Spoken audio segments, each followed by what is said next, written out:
Good morning, everybody, from a very rainy Finland. A very wet day today, so I'm inside doing some modifications. And this is the boards from the JRC 525 radio.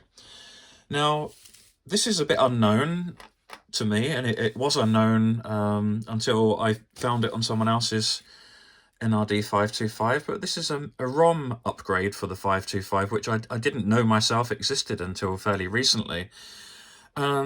This is by someone in France who you can search for online. If you search for QRV JRC 525 ROM, and it should come up, and it's a French guy who's basically reprogrammed a JRC 525 ROM and upgraded. So basically what you get with the kit when you order from him, you get a new ROM chip, you get a socket, and you get some link wires, which you can solder, and a full set of instructions. This is step-by-step instructions on how to fit. There's photographs, there's everything here, so it's quite a complex document. It's really, really nicely done.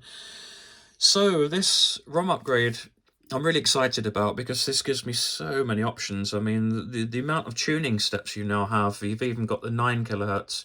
You can opt for a 9 kilohertz or 8.33. I've gone for the 9, 10. You've got 15, 25 kilohertz, even up to 50 kilohertz tuning steps. And the one thing that's really, really amazing, apart from the increase in tuning steps, I mean, that alone is amazing.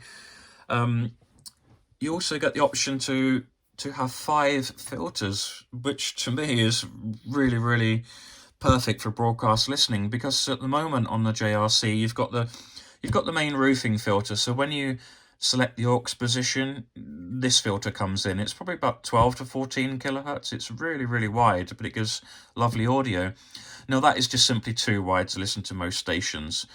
However, you've got a kind of a 6 kilohertz filter here, which is it's mediocre. It's not the best filter.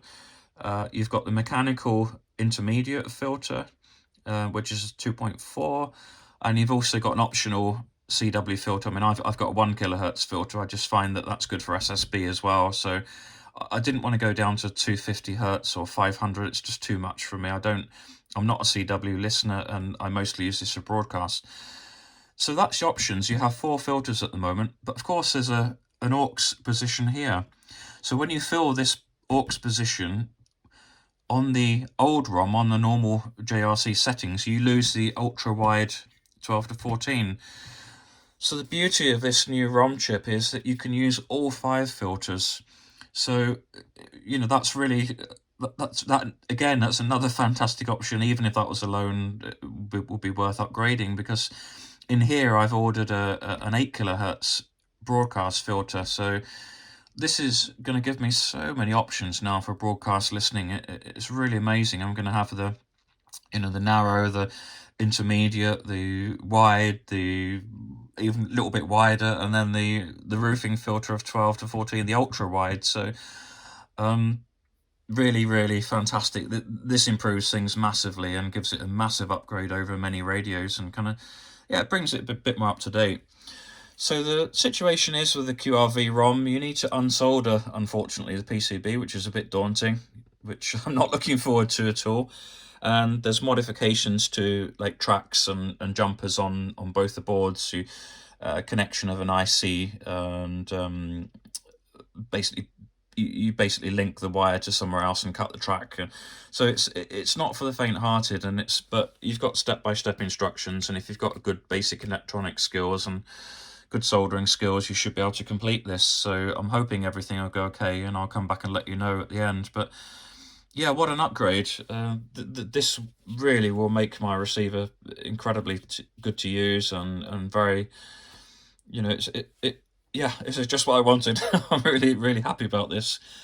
The upgrade cost about, I think if I remember rightly, about 64 euros. It was a while ago when I ordered this, so it's not a massively expensive upgrade, and I think it's well worth it for the extra tuning steps and the extra use of the filter.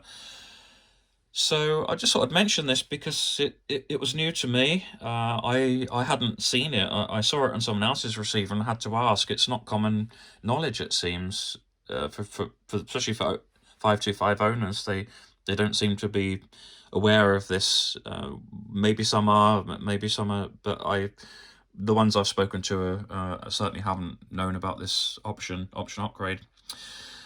In the future, I'm going to do a few videos on these old receivers. I'm going to do a buyer's guide and exactly what you're getting with a lot of these radios, especially with the JRC. One thing it's reasonably important is the ROM versions and the serial numbers and what was the latest, what had problems, and there's a certain level of serial number you really want to avoid. You really want to buy the receivers with a serial number higher. So I will go through that in detail at some point, and I'll do the options. And yeah, I mean, for example, with this card, this is, again, these filters are all optional, so you don't know what you're getting until you undo the receiver and see what's in here. So it's very important when you buy a JRC or any radio, really, to know what filters are installed. So most of the time they don't come with any filters, so you've only got the 3 filters, which is not really enough. These are not really good enough for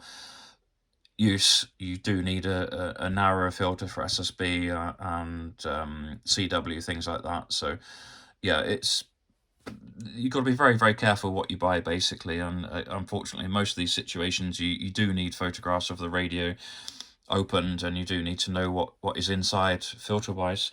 But I'll do that in the next video, and I'll get on today and I'll attempt this ROM, which I'm a bit nervous about, but I'm hoping it all goes okay. I'm going to use a very low wattage soldering iron and be very careful with this one, but we'll see how we go. And what's the worst that can happen? The worst that can happen is I'll need a new CPU card, which I hope I don't, but yeah, we'll see. Anyway, take care. Bye-bye.